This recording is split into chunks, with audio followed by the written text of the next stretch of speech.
y tenemos como tema de esta conferencia en la serie Los misterios de Dios, el origen de la bestia. Vamos a desarrollar el origen del anticristo, este personaje apocalíptico que la Biblia designa con varios nombres, pero que cuando desde hace 2600 años, el libro de Daniel, el Espíritu Santo escogió nombres de bestias depredadoras para poder relacionarlas con los imperios mundiales. Por ejemplo, Babilonia, los medos persas y los griegos, se usó el nombre del oso, del león y de un leopardo. Pero cuando llegó en el Daniel 7 a la cuarta bestia, para poder designar el cuarto imperio que a través de la historia ha comprobado que ha sido cronológicamente exacta la Biblia, el Espíritu Santo no encontró ningún animal para poder designar a este último imperio mundial y simplemente usó la palabra bestia, o sea, un animal cruel, sanguinario, depredador.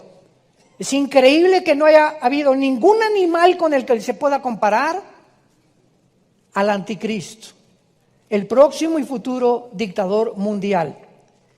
Y cuando venimos al libro de Apocalipsis capítulo 13, comenzamos a darnos cuenta que el libro de Daniel, el libro de Ezequiel, Zacarías y el Apocalipsis están interconectados.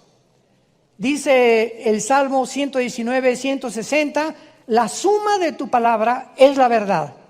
En otras palabras, así como tenemos que llegar a una cantidad matemáticamente hablando, la Biblia tiene que sumarse. Yo tengo que tomar el pasaje de Daniel, compararlo con Apocalipsis 13, con el libro de Ezequiel, con el libro de Zacarías, y cuando sumo las 4 piezas del rompecabezas, me doy cuenta que ya tengo completamente el panorama para poder erigir una doctrina. ¿Qué cosas son las sectas o los grupos heréticos que desgraciadamente muchas veces llevan el nombre de cristianos y que no tienen nada de cristianos? Son organizaciones que sacan un versículo fuera del contexto sin tomar en cuenta las otras partes de la Biblia y construyen una doctrina herética. Por ejemplo, los mormones sacan el versículo donde Jesús dice, yo no sé cuándo va a hacer las cosas, solo mi Padre. Inmediatamente dicen, no, ya ves, Jesucristo no era omnisciente, porque no sabía cosas que su Padre sabe. Sin entender que en Filipenses capítulo 2 explica el Espíritu Santo que Cristo era igual que el Padre, pero que bajó al mundo y se sometió al Padre y hizo a un lado no su deidad, no su divinidad, sino sus poderes. Entonces, cuando comenzamos a profundizar en esto, comenzamos a sacar muchas verdades que se encuentran en la Biblia. Y antes de entrar en materia a este pasaje de Apocalipsis 13, y vamos a ir a Daniel también, vamos a usar esta ilustración bíblica también. En el primer siglo, en las calles de Jerusalén, había una gran confusión y debates por todos lados en la ciudad. Porque por todos lados la vida de Jesús había sorprendido a sus habitantes y se hacían muchas preguntas.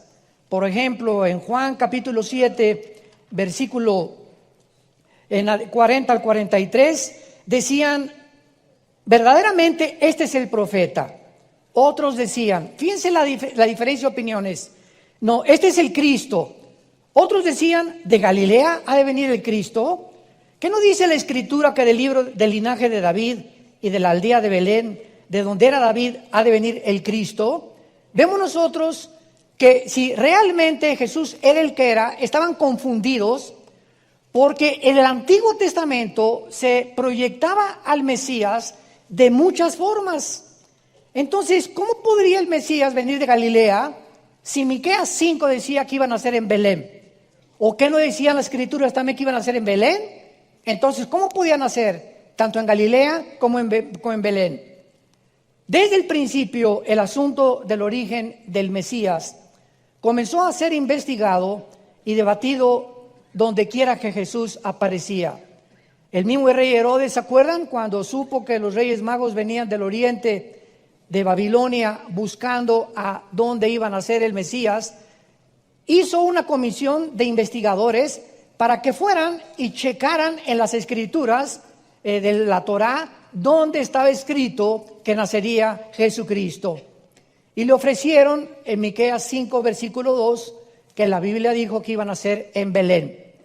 No cabe duda que los investigadores de Herodes le dieron el texto correcto, pero Jesús aconsejó a sus discípulos que tomaran en cuenta todas las profecías mesiánicas para que tuvieran el cuadro completo. Y esto fue precisamente lo que ignoraron aquellas personas en el siglo I de nuestra era, que no pudieron entender lo que Jesucristo les había explicado. Dice Lucas 24, 25 al 27, que cuando Jesucristo resucitó, esto fue precisamente lo que le molestó a Jesús, que no hubieran puesto todo el panorama completo, porque si lo hubieran puesto, hubieran sabido claramente que el Mesías no iba a venir a gobernar primero, sino que el Mesías tenía que sufrir y después gobernar. Y cuando los judíos vieron que Cristo en Jerusalén entra en un burrito y se pone a llorar en la ciudad, se decepcionaron. Judas comenzó, ya tenía asegurada la Secretaría de Hacienda, Judas, segurísimo, y cuando oye, ¿verdad?, que Jesucristo no era el que realmente estaban esperando, porque no pusieron todas las profecías completas, comenzaron a decepcionarse, porque esperaban que el Mesías vendría a liberarlos del yugo romano. Y entonces Cristo resucita, y aún después de la resurrección vemos a los dos discípulos en el camino de Emaús discutiendo y debatiendo si realmente Él era el Cristo o no era el Cristo. Y dice Lucas 24, 25, Jesús les dice: insensatos. O sea, están completamente sacados del camino, están confundidos, tardos de corazón para creer todo lo que los profetas han dicho. No es necesario que el Cristo padeciera estas cosas y que entrara en su gloria. O sea, ¿qué no se fijaron que yo tenía primero que sufrir? Y en el versículo 44 les dice: estas son las palabras que les hablé, estando aún con vosotros, que era necesario que se cumpliese todo lo que está escrito en la ley de Moisés, en los profetas y en los salmos. Y cuando entramos a abordar el tema del anticristo, nos encontramos con el mismo problema. Durante algún tiempo me enseñaron, cuando estuve estudiando la teología de la escatología bíblica, que el anticristo tenía que ser judío. Porque en Génesis 49 dice la profecía que Jacob mencionó a sus hijos, que vendría de una de las tribus de Israel. Y que de esa tribu de Israel, de donde el anticristo iba a venir, ahí decía que iba a ser gobernante de Israel y que iba a oprimir a Israel. Después, otra profecía del anticristo, Daniel 11, 35 y 36. No, pues que el anticristo del amor de sus padres no va a hacer caso. Y decían, pues es que entonces el anticristo era hijo o descendiente de Abraham, Isaac y de Jacob. Y después que el anticristo no va a hacer caso de las mujeres, por lo cual que el anticristo va a ser un homosexual. Entonces, cuando tenemos este grupo de profecías, sin tomar en cuenta la otra forma y el otro grupo de profecías que vamos a ver en la Biblia, comenzamos a entender, mientras más cerca estamos de la segunda venida de Jesucristo, más claridad vamos a tener en las profecías bíblicas. Porque en Daniel 12 dice la Biblia que los entendidos entenderán todas las cosas. Veamos, bueno, que de Cristo se profetizó que nacería en Belén, que nacería de una virgen, que vendría del linaje de David, que llegaría a Jerusalén montado en un burrito, que sería vendido por 30 monedas de plata, que resucitaría al tercer día. Todas estas profecías, si se hubieran unido, pudo haberse resuelto la identidad del futuro Mesías, como vamos a tratar de resolver la identidad del anticristo en esta conferencia. Si hubieran puesto las profecías de Cristo, hubieran sabido que sería profeta, pero que también sería Mesías, que sería siervo, pero también rey, que sufriría, pero también vendría a la gloria, que moriría, pero volvería a resucitar, que sería el Hijo del Hombre, pero también el Hijo de Dios, que sus raíces estarían en Belén, pero también en Galilea y en Judá. Entonces, cuando solamente tomamos una parte, para que me vayan siguiendo, nos damos cuenta la necesidad de escudriñar las Escrituras. Juan 5:39, escudriñen las Escrituras, hagan pozo en las Escrituras, investiguen, indaguen, busquen. La Biblia no es un libro superficial, es un libro que contiene piedras preciosas, tesoros escondidos que Dios quiere ahorita en la época que vivimos, desenterrarlos para que podamos ver la grandeza de sus pensamientos y podamos vivir con una seguridad y una esperanza absoluta de que este libro es maravillosamente inspirado por Dios. Veamos ahora en el capítulo 13 del Apocalipsis, donde se describe de una forma muy sorpresiva el ministerio del anticristo, sin darnos cuenta que el capítulo 17 del Apocalipsis es primero que el capítulo 13. Porque en el capítulo 13 se describe el ministerio del anticristo y en el capítulo 17 se describe a la gran ramera, al sistema religioso. Entonces, ¿qué es primero? ¿La gran ramera o el control que se va a tener el falso profeta de las religiones o el gobierno del anticristo? La Biblia nos muestra claramente que los primeros 3 años y medio de los 7 años de tribulación, la gran ramera controlará a través de la religión y la persecución al mundo y a los mártires que va a asesinar. Y después la ramera en Apocalipsis 17 se retrata montada sobre una bestia que es el anticristo, dándonos a entender que el poder religioso controlará al poder político la primera mitad de la tribulación. Y ahí mismo en el capítulo 17 Apocalipsis dice que después del anticristo, cuando la ramera haya terminado su ministerio, se deshará de la ramera, la quemarán porque es una ciudad que juntará todas las religiones, y entonces el anticristo a los 3 años y medio entra al templo de Jerusalén y se erige él como Dios. Entonces vemos primero la persecución de la iglesia falsa y después el gobierno político del anticristo.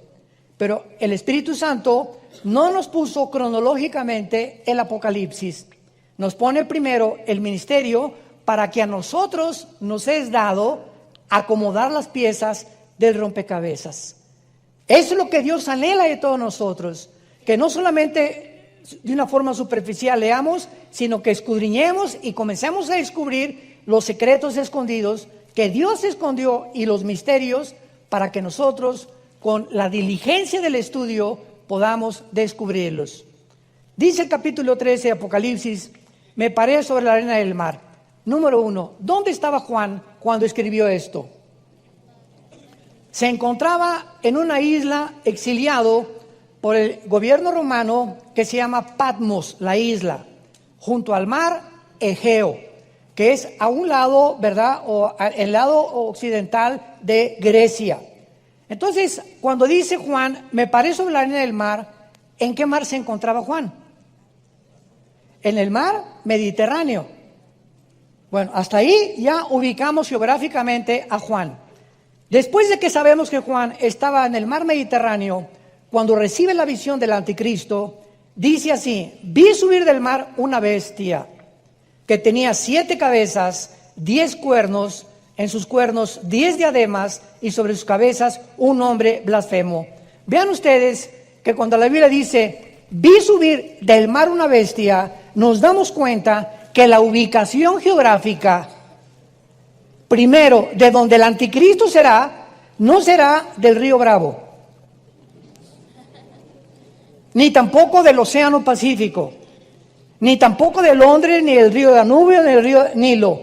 No, lo primero que el Espíritu Santo nos presenta aquí es que el anticristo surgirá de una de las áreas del Mediterráneo. Durante mucho tiempo se enseñó que el anticristo saldría de Roma. ¿Por qué? Porque en Daniel 9, 25 al 27 se explica de un príncipe que ha de venir y de un pueblo que arrasó con Jerusalén en el año 70 después de Cristo. Pero cuando nos damos cuenta que los 10 dedos de la estatua de Nabucodonosor, estoy hablando ya de escatología y profecía porque creo que todos ustedes tienen principios elementales. No oigo muchos amenes. Bueno, ya para qué. El estatua de Nabucodonosor, que el sueño que él tiene es la estatua con la cabeza de oro, los brazos de plata, el vientre de bronce, las dos piernas de la estatua del capítulo 2 de Daniel eran de hierro y los dedos de los pies eran de barro mezclados con hierro. Entonces, Nabucodonosor le habla a los brujos, a los astrólogos, a los magos, porque desde la antigüedad todos los gobernantes, un 90%, han tenido asesoramiento de chamanes y de brujos. Han buscado siempre a través del ocultismo que les digan cómo está el gobierno o hasta dónde van a ir. Entonces todos los brujos fracasaron y Daniel recibe de Dios la interpretación del sueño de Nabucodonosor. Sabemos que este sueño lo puso Dios. Y en este sueño le dice Dios Daniel a Nabucodonosor: tú eres la cabeza de oro, Babilonia, porque Daniel se encontraba en el imperio babilónico. Los brazos y el pecho de plata es otro reino que seguirá al tuyo. Y de acuerdo a la Biblia, damas y caballeros, señores sociólogos y historiadores que nos escuchan, de acuerdo a la Biblia, cronológicamente la historia corrobora que así fue como se sucedieron los imperios mundiales. Entonces le dice Dios a Daniel: después de ti vendrá otro reino, otro imperio, que fueron, ¿quiénes? Los medos y los persas. Hicieron una alianza media contra Persia, que es ahorita Irán. El nombre de Irán en la Biblia es Persia. En 1935 le cambiaron el nombre a Irán, o República Islámica de Irán. Y después vendrá otro imperio, que es el bronce del vientre. ¿Quién siguió de los medos y los persas, señores historiadores? El imperio de los griegos, Alejandro el Magno, que a los 21 años de edad muere su padre Filipo y conquista casi el sur de Europa, el norte de África y casi todo el Medio Oriente. Y le dice Daniel al rey Nabucodonosor: y las piernas será un cuarto reino fuerte, tremendo, que pisoteará completamente todo. Y los 10 dedos de barro será el último imperio mundial, porque el barro no se mezcla con el hierro, así como el hierro con el barro. Y en ese momento Daniel le dice: y una piedra viene del cielo y golpeó la estatua en los pies y se derrumbó Babilonia, los medos y los persas, Grecia, Roma y el imperio del anticristo, representado por los 10 dedos de la estatua de Nabucodonosor. ¿Por qué los 10 dedos de la estatua de Nabucodonosor representan el imperio final del anticristo? Porque date cuenta los metales: oro, plata, bronce, hierro mezclado con barro. ¿Ven ustedes cómo se van diluyendo los metales? En otras palabras, los gobiernos, de acuerdo a la Biblia, irían de arriba hacia abajo. No habría evolución de los sistemas de gobierno del ser humano. Llegarían completamente a un punto donde se iban a desintegrar, a confundir y a mezclarse unos con otros, exactamente como lo estamos viendo en el siglo XXI. ¿Qué es el siglo XXI? Pues un siglo donde después de la Segunda Guerra Mundial, en el siglo XX, vino la democracia con Estados Unidos de Norteamérica. Todos los países comenzaron a tratar de seguir el modelo de Estados Unidos. Después el comunismo cae, 1989-90, el muro de Berlín que separaba la Alemania occidental de la oriental es derribado, y después de que acaba el comunismo, cuando Gorbachev demuestra que es un fracaso como ideología, no sirvió para nada el comunismo, fueron millones de muertes bajo este régimen. Entramos al siglo XXI, vuelve Putin a resurgir ya no el comunismo. China comunista tampoco es comunista, es comunismo capitalista. Vean la mezcla. Igual que Rusia, ¿verdad? Putin tiene más ética y más moral que los gobernantes de Occidente. Putin acaba de proclamar: en Rusia no vamos a permitir jamás el transgénero, ni que ninguna escuela le enseñe a un niño que no es un niño ni que es una niña. Increíble que este presidente, que se dice que es comunista, tenga más ética y más altas las normas de moral que los occidentales. Entonces vemos nosotros la mezcla donde el comunismo, pues ya no es comunismo, porque ahora los comunistas se confiesan y también creen muchos en Dios. Cuando el comunismo, las bases del comunismo que Marx y de Engels, que llevó a cabo Lenin, en 1917 con la revolución bolchevique, las bases del comunismo, escúchame esto: tú, para que fueras comunista, porque yo fui comunista y milité en el Partido Comunista antes de ser cristiano, entonces conozco perfectamente bien la dialéctica materialista y el socialismo comunista, que es una mezcla y es un barniz nada más. Para ser comunista, número uno, no podías creer en Dios, porque la base del comunismo es el ateísmo. Número dos, tenías que ser humanista, no humanitario, humanista. ¿Qué es el humanismo? El creer que el hombre tiene la resolución para los problemas del mundo. Dios no los tiene, los tenemos nosotros. Número tres, tenías que creer que venimos de Chita, que crees en la evolución. Entonces es un gobierno ateo, humanista, de una forma clara, evolucionista y finalmente relativista, donde la verdad no existe más que en el gobierno. Y el gobierno tiene que controlar completamente las masas tarde o temprano a través de la expropiación de las propiedades, donde la libertad ya no es libertad.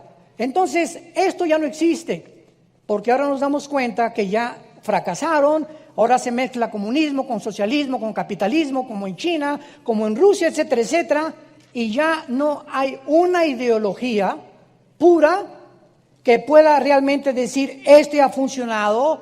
Todas han fracasado. Y el gobierno del anticristo, como el antiguo imperio romano, las dos piernas de hierro del rey representan a Roma, que fue el cuarto imperio después de Grecia. ¿Por qué dos piernas? Porque el imperio romano fue dividido en dos: en Constantinopla, que es ahora Turquía, Estambul, y en Alejandría. Entonces el oriente y el occidente, ahí terminó el imperio romano. Se dividió entre el oriente y el occidente, y de ahí salen los 10 dedos de los pies. En otras palabras, el gobierno del anticristo vendrá, o será una resurrección del antiguo imperio romano. ¿Qué significa esto? Roma no solamente conquistó Europa, Roma conquistó el Medio Oriente también. Alejandro el Magno muere en Babilonia y los romanos casi se extienden un poco antes del Imperio Otomano Turco del siglo XIX. Entonces, cuando hablamos nosotros de que el último gobierno del anticristo van a ser 5 naciones del occidente, de Europa, y 5 naciones del oriente, y se van a juntar 5 naciones de Europa con 5 naciones del Medio Oriente, porque el Medio Oriente formó parte del Imperio Romano. Y cuando oigamos un G10, que se ha unido 10 naciones, 5 del Medio Oriente y 5 de Occidente, de ahí saldrá el anticristo. Entonces, como se dedujo que Roma fue su capital, Roma, Italia, pues que el anticristo tenía que ser o italiano o romano. Pero se les olvidó a muchos teólogos que el imperio romano también estuvo formado del Medio Oriente. Y vemos nosotros que en la Biblia al anticristo se le llama el asirio. El asirio. O sea, antes de 4 o 6, 7 siglos atrás, Asiria, en la Biblia, Asiria unía a Irak. O sea, no había divisiones ahorita entre Siria y Irak. La Mesopotamia eran completamente iguales. Asiria e Irak era una sola nación, los asirios. Y unía también a Irak y unía a Turquía. Y muchas veces a Egipto también. Ahora en 1930, entre los 30 y los 50, el Medio Oriente fue dividido por los ingleses, por la Liga de Naciones. A Israel le dieron la participación que tiene ahorita, a Jordania la pusieron aquí, a Líbano lo pusieron aquí, a Irak lo pusieron aquí. Y esta división que tú ves ahorita en el mapa del Medio Oriente no existía antes. Entonces, venimos a la Biblia y nos damos cuenta que el anticristo va a surgir del área de lo que es ahorita Siria e Irak. De esa zona del Medio Oriente, el anticristo va a surgir. Vamos a comenzar a estudiar algunos pasajes y vayamos al primero, Isaías capítulo 10. Todo esto tenemos que corroborarlo, comprobarlo con las Sagradas Escrituras. Isaías, vamos a ver más de 5 pasajes que nos hablan de lo mismo y que nos darán mucha luz acerca de por qué el anticristo surgirá de la zona del Medio Oriente, que es ahorita el foco caliente del mundo entero, Irak y Siria. Dice en Isaías capítulo 10, versículo 5, número 1: Oh Asiria, vemos un juicio de Dios en contra de esta nación. Vara y báculo de mi furor, en su mano he puesto mi ira.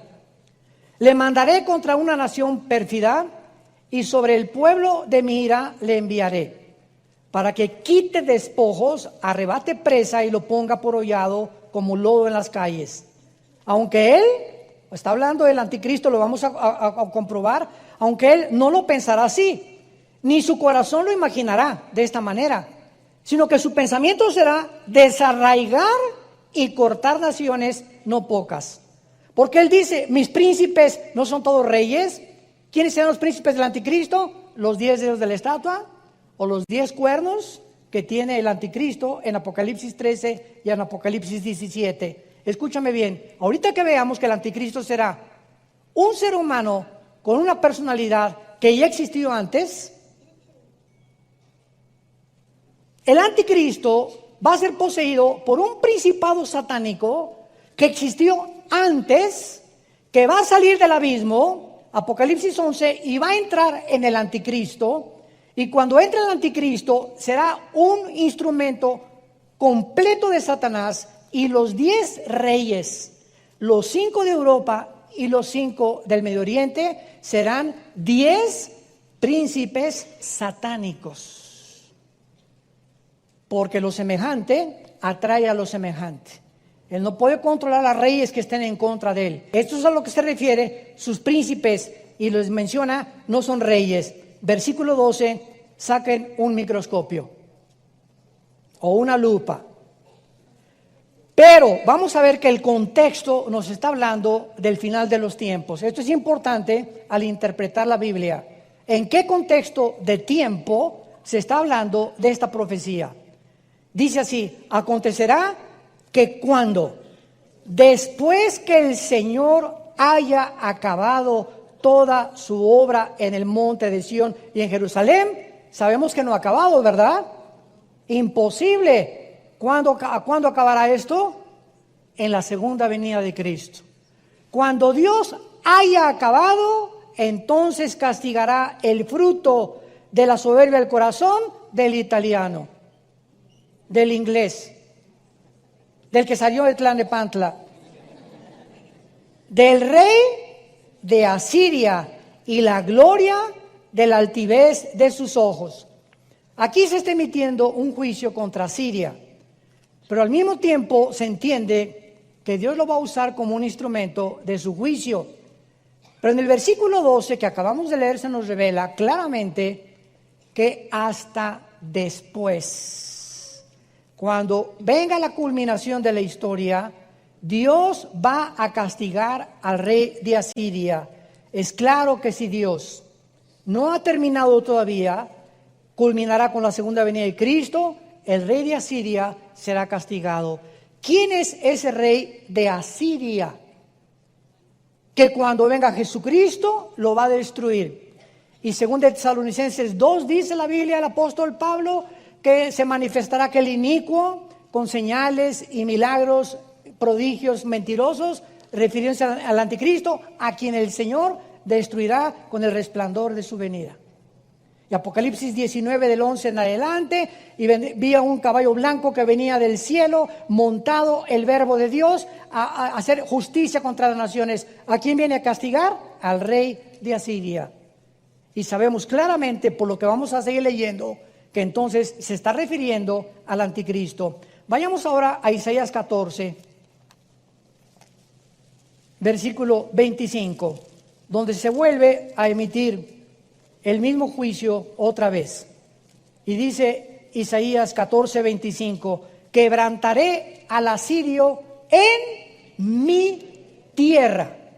O sea, será un líder que se levantará, tratará de desarraigar a las naciones y que será destruido hasta la segunda venida de Jesucristo.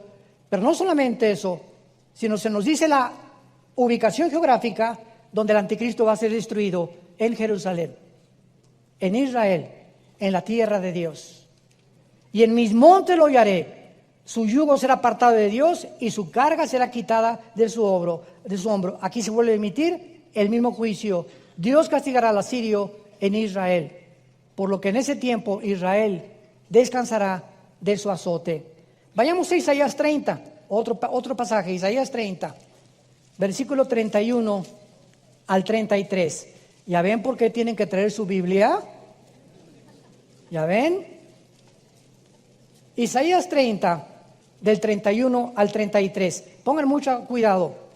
Porque Asiria, que hirió con vara, con la voz de Jehová será quebrantada.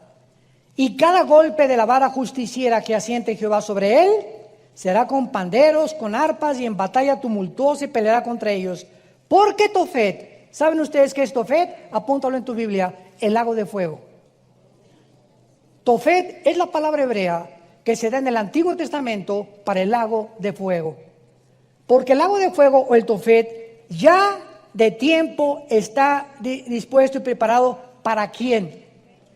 ¿De qué rey está hablando el contexto? Del rey de Asiria. Profundo y ancho, cuya pira es de fuego y mucha leña, el soplo de Jehová como torrente de azufre lo enciende. Vayamos ahora a Miqueas, capítulo 5. Miqueas, capítulo 5, versículos del 5 al 6. Otra vez, veamos el contexto del pasaje. Miqueas 5, del 5 al 6. Y este será nuestra paz, nuestro shalom. Está hablando de Jesús. ¿Cuándo vendrá Jesús a hacer la paz de Israel? Cuando el asirio viniere a nuestra tierra, y cuando hollare nuestros palacios, entonces levantaremos contra él 7 pastores y 8 príncipes, y devastarán la tierra de Asiria a espada con espadas, la tierra de Nimrod, para que no quede duda de que aquí no es un lenguaje simbólico, ni tampoco es un lenguaje parabólico. Se menciona claramente que este rey de Asiria es el original de Nimrod. Génesis 10, del 11 en adelante, Nimrod fue el primer rebelde que se levantó contra Dios, y Nimrod fundó Babilonia, que es la segunda ciudad más mencionada en las Escrituras. Y Nimrod es el prototipo original del anticristo. La tierra de Nimrod, y nos librará del asirio, cuando viniere con nuestra tierra y hollare nuestros confines. No cabe duda que la Biblia es clarísima cuando a la personalidad del anticristo se le designa como el asirio. Pero se dan cuenta cómo estos pasajes muchas veces no fueron tomados en cuenta cuando se le asignó al anticristo el título de que vendría de una de las tribus de Israel. Ahora hay una forma maravillosa en la cual podemos compaginar las escrituras que dicen que posiblemente el anticristo surja de una tribu de Israel, pero al mismo tiempo que viene de Asiria. Fue lo mismo que con Cristo. La Biblia decía: de Belén surgirá y también de Galilea. Y no podían decir cómo se podía compaginar. ¿Cómo podía ser rey y profeta? ¿Cómo podía ser siervo y podía ser rey? ¿Cómo puede llamarse el Hijo del Hombre y además el Hijo de Dios? Y entonces esto confundió las mentes de los teólogos del Antiguo Testamento. Pero vean ustedes, antes de pasar a darnos el final. Something just to put on my mind. Something just to put on my mind. My mind. Yeah, yeah, yeah, yeah. Yeah. Something just to put on my mind. Anytime I see you, you are always on my mind. But no time to talk to you. I've been thinking all night, all day, just to get attention, just to drive your attention away from my mind, just to talk to you, right? You the part of my mind, you the traveling so fly. Girl, I wanna make you my number one. You're gonna be one in a million. I will spend you all my billion. Yeah, you are the one on my mind, one of a kind, one in a million. Yeah.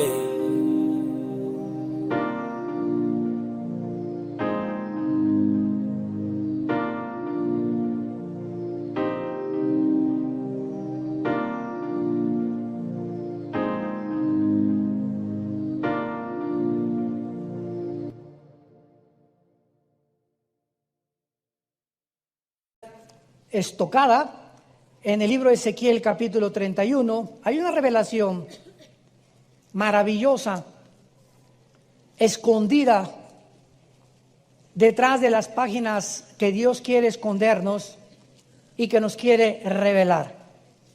En el capítulo 31 de Ezequiel se revela a una persona, versículo 3, que se le llama el asirio. Síganme con mucho cuidado. Se le llama el asirio. Ok.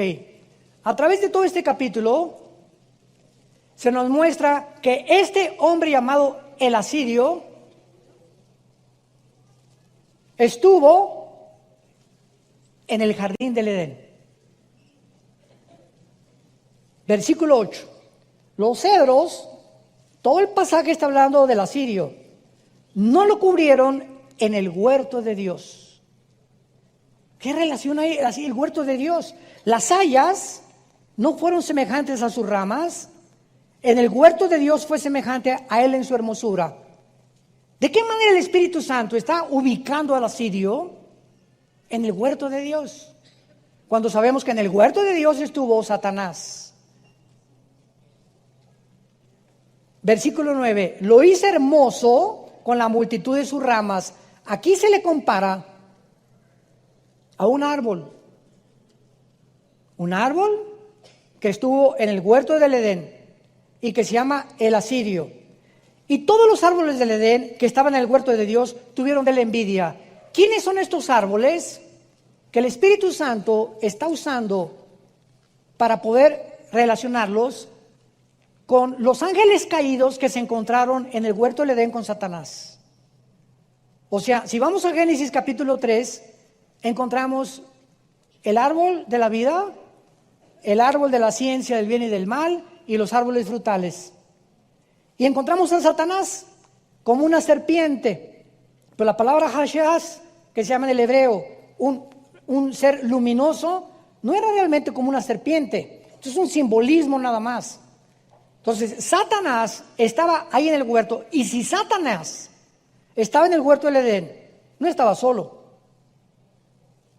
Ahora, ¿se acuerdan ustedes cuando en esta serie, creo que fue aquí donde compartí, si no consigue, creo que fue la quinta o la sexta parte de la serie que estoy dando, Los Misterios de Dios, les compartí que el huerto del Edén era un huerto chiquito y Edén era la tierra.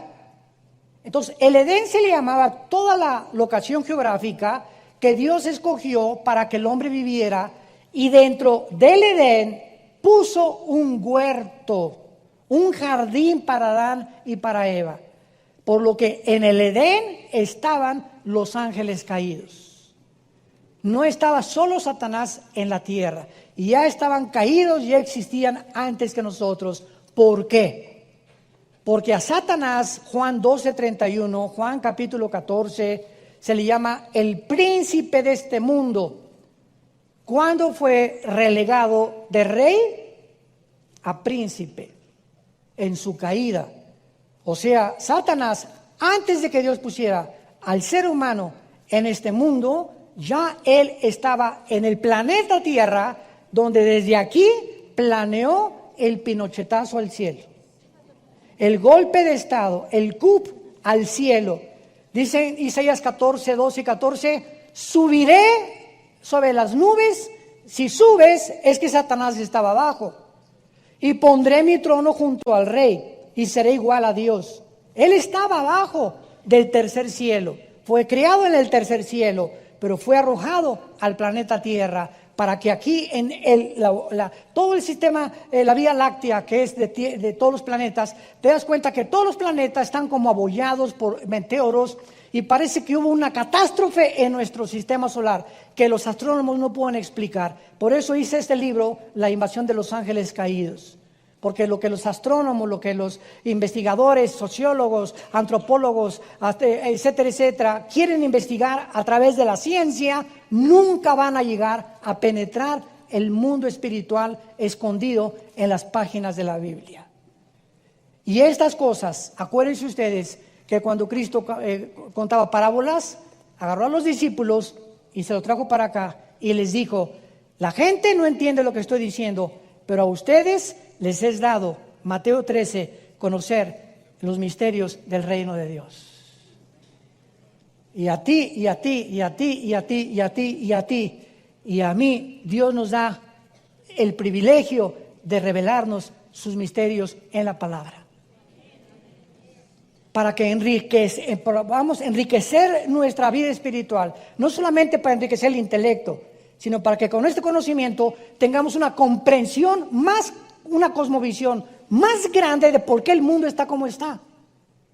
¿Y qué es lo que va a pasar? ¿Y hacia dónde va el mundo? ¿Y hacia dónde nos dirigimos? A una velocidad vertiginosa. Lo hiciste hermoso, versículo 9, en el huerto de Edén tuvieron envidia. Y finalmente dice en el versículo 18, al acabar este capítulo 31 de Ezequiel, versículo 18, ¿a quién te has comparado así en gloria y en grandeza?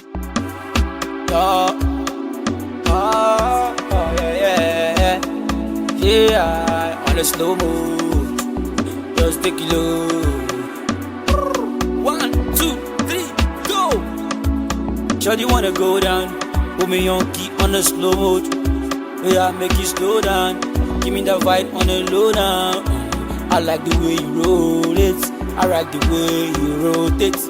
Just call me the bartender, give me some wine, Bacardi Rosé. I wanna pop to shy, yeah. I wanna live my life, get to shy, yeah. Don't it lucky, don't it shocky. Give me the fire, give me the key. Tempo, I'm gonna on it. So I'm on flexing life, I'm on fetch, yeah. I want to make a shy, yeah, yo.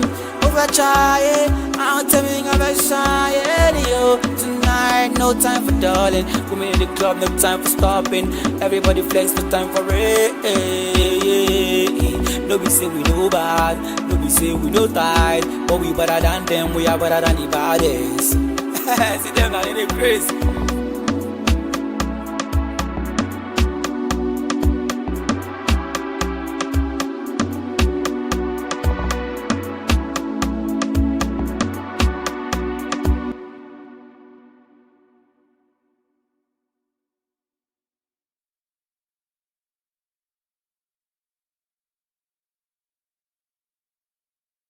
Entre los árboles del Edén, porque serás derribado con los árboles del Edén en lo profundo de la tierra, entre los incircuncisos yacerás con los muertos de espada. Este es Faraón y todo su pueblo, dice Jehová el Señor, mostrándonos el Espíritu Santo, que también el Faraón de Egipto era un principado satánico. Fue el que mandó matar a los judíos, fue el que los persiguió, el que los esclavizó. Todos esos imperios, Egipto, Asiria, Babilonia, medos persas, griegos y romanos son los 6 imperios de Apocalipsis 17. El séptimo será el gobierno del anticristo y el octavo era, es y no será, vendrá del abismo, será el anticristo. Apocalipsis 17. Lo vamos a ver en la próxima clase. Muy bien, ahora veamos claramente en Apocalipsis 11, versículo 7. Regresemos a Apocalipsis. Ojalá que no se empachen. El año que entra muchos lo van a entender o dentro de 2 años. Pero tenemos que seguir compartiendo la palabra y la profundidad de la palabra de Dios. Es tiempo ya de poder escudriñar las Escrituras. En Apocalipsis 11 se describen a los 2 testigos finales, que posiblemente sean Moisés y Elías. Ya las evidencias de que ellos van a ser, no vamos a perder el tiempo, pero dice la Biblia que, versículo 7, que cuando ellos hayan acabado su testimonio, la bestia que sube del abismo hará guerra contra ellos y los vencerá y los matará. Esta bestia sabemos que es el anticristo. Comparen rápidamente con Apocalipsis 17, versículo 18. Apocalipsis 17, versículo 8. La bestia que has visto era, nos damos cuenta que esta bestia que es el anticristo ya existía antes. La bestia que has visto era, y no es, en el tiempo de Juan, esta bestia seguía en el abismo y no ha salido del abismo, saldrá hasta que el anticristo se manifieste. Y está para subir del abismo e ir a la perdición. Vemos pues que esta bestia, que es el anticristo, se le retrata. ¿Cómo es posible que el anticristo, pregunta, surja del abismo?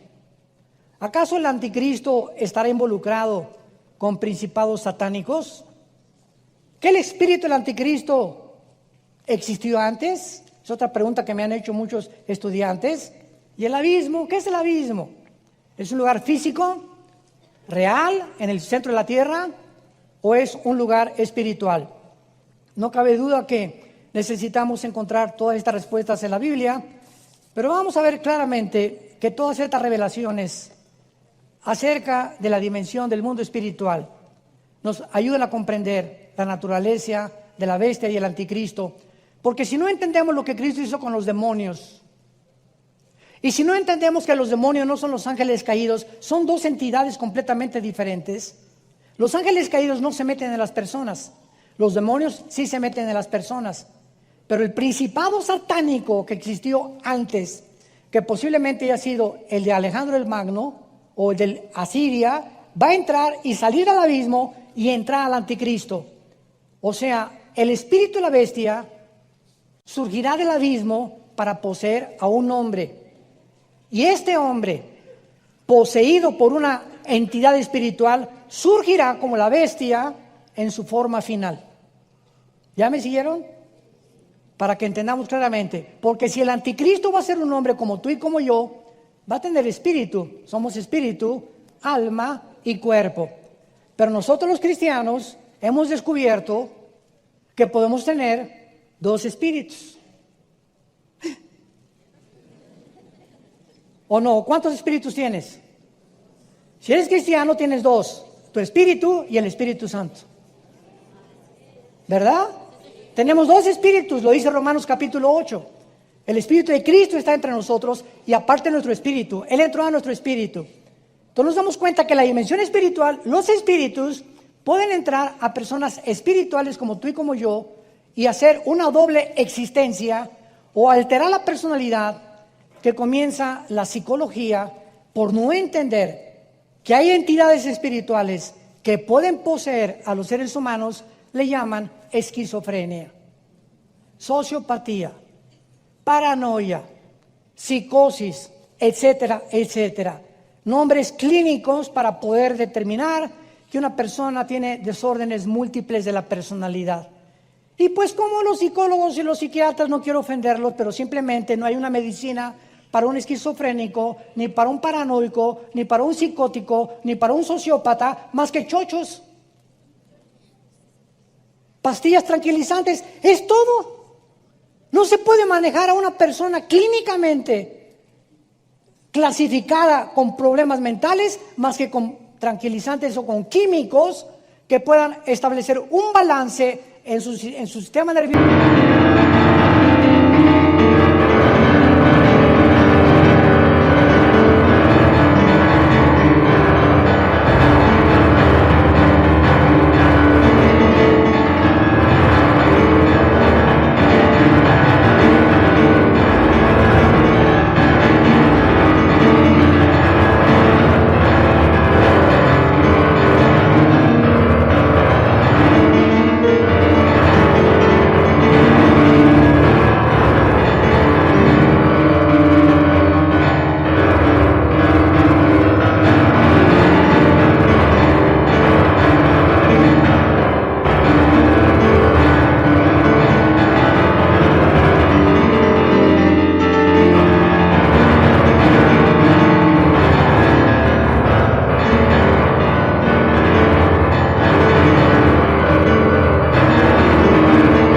Central para que esa persona pueda actuar normalmente, sin darnos cuenta que mientras más químicos tomas, más te descompone tu personalidad y sales a un lugar mucho peor que el que te encontrabas.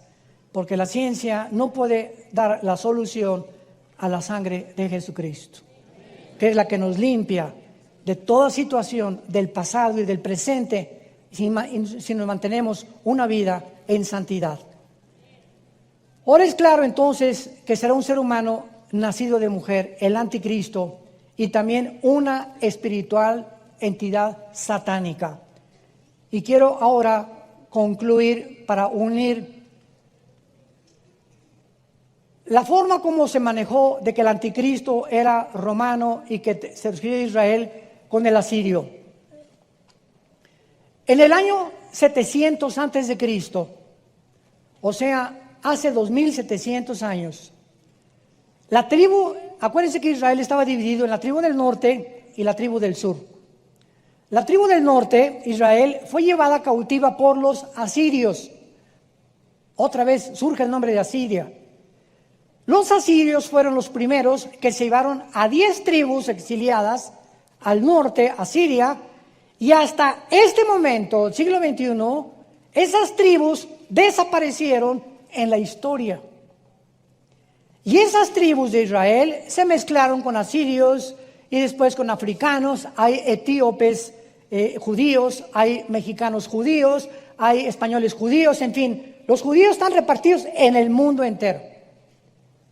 Y cuando hablamos de que el anticristo será también asirio, pero también puede ser judío, no hay ninguna discrepancia, porque las mismas raíces, escúcheme con mucho cuidado, las mismas raíces de Hitler están descubriendo que era judío. Virgen del Socorro. Carlos Marx, judío, ateo. Sigmund Freud, judío, ateo. El hecho de que sean judíos no significa que sean mesiánicos o que crean en Dios. Hay ateísmo en el judaísmo también. Entonces vemos que el anticristo puede ser, si va a salir de Asiria y de esa región del Medio Oriente entre Irak, Siria, el Líbano, Egipto, etcétera, etcétera, esa persona puede ser alguien que se mezcló hace 2700 años y que traiga sangre judía y al mismo tiempo que surja de Asiria. Entonces puede ser un judío asirio. Qué fácil estuvo, ¿verdad? Un mexicano judío, un guatemalteco judío. ¿Cómo puede ser de Guatemala y ser judío? ¿Por qué guatemaltecos que son judíos? Ahorita si, por ejemplo, un americano, yo conozco americanos que nacieron en Costa Rica, de misioneros americanos. ¿Qué son? ¿Ticos, o sea, costarricenses, o son gringos? Pues son de los dos, ¿verdad? Porque nacieron en Costa Rica, pero su origen es Estados Unidos y Norteamérica. Ni tampoco Estados Unidos y Norteamérica, porque no hay ningún original en Estados Unidos y Norteamérica. Todo Estados Unidos está poblado por inmigrantes. Los únicos gringos son los apaches, los Sioux, los Cherokees, las tribus indígenas que entraron por el estrecho de Bering de Asia, porque descienden de Sem, todos los indígenas desde aquí hasta el Amazonas, todos descienden de Sem, del segundo hijo de Noé, y entraron y poblaron, y son los aztecas, las caltecas, los sioux, los en Guatemala, los mayas, todos ellos, chichimecas, etcétera, etcétera. Todo Sudamérica fue poblado por la tribu de los semitas, y todos los demás son inmigrantes en Estados Unidos. Y cuando comenzamos a tener todo este panorama, podemos armar ya un rompecabezas y entender. Porque muchas veces nos confundimos en la Biblia, pareciendo que esta parte contradice esta parte. No hay contradicción. Hay que seguirle investigando, rascando, para descubrir realmente lo que Dios quiere darles a los diligentes, a los Josés, a los Danieles del siglo XXI. Te damos gracias, Señor, por tu palabra maravillosa, que es verdad. Gracias, Señor, por tu revelación que podemos nosotros discernir solo con tu Espíritu. Porque esta revelación, solo tu Espíritu que escudriña lo más profundo de tus pensamientos, viviendo entre nosotros, nos ha abierto zonas de nuestro cerebro y de nuestra mente desconocidas, solamente para aquellos que siguen a Jesús. A ustedes les es dado conocer los misterios del reino de Dios. ¿A quiénes? Solamente a los que siguen a Jesús. No los que siguen a Jesús el domingo nada más. A los que lo siguen el lunes, el martes, el miércoles, el jueves y todos los días de la vida. Porque esto es lo que es el cristiano. Un hombre y una mujer que todos los días de su vida ha decidido tener la prioridad en su vida de seguir al Maestro, a Jesucristo, el Hijo de Dios, de las...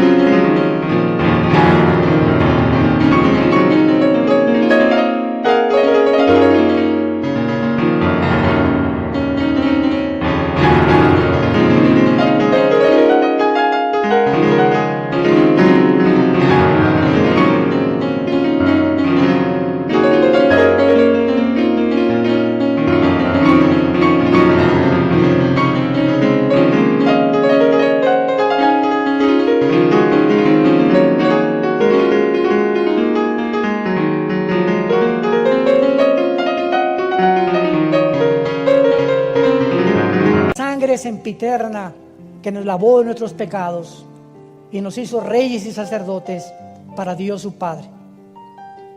Vengan a Cristo en esta mañana todos ustedes, los que nos ven también a través de la televisión o los que nos oyen audiblemente, y entrégale tu vida diciéndole estas palabras: Señor mío y Dios mío, te pido perdón por mis pecados.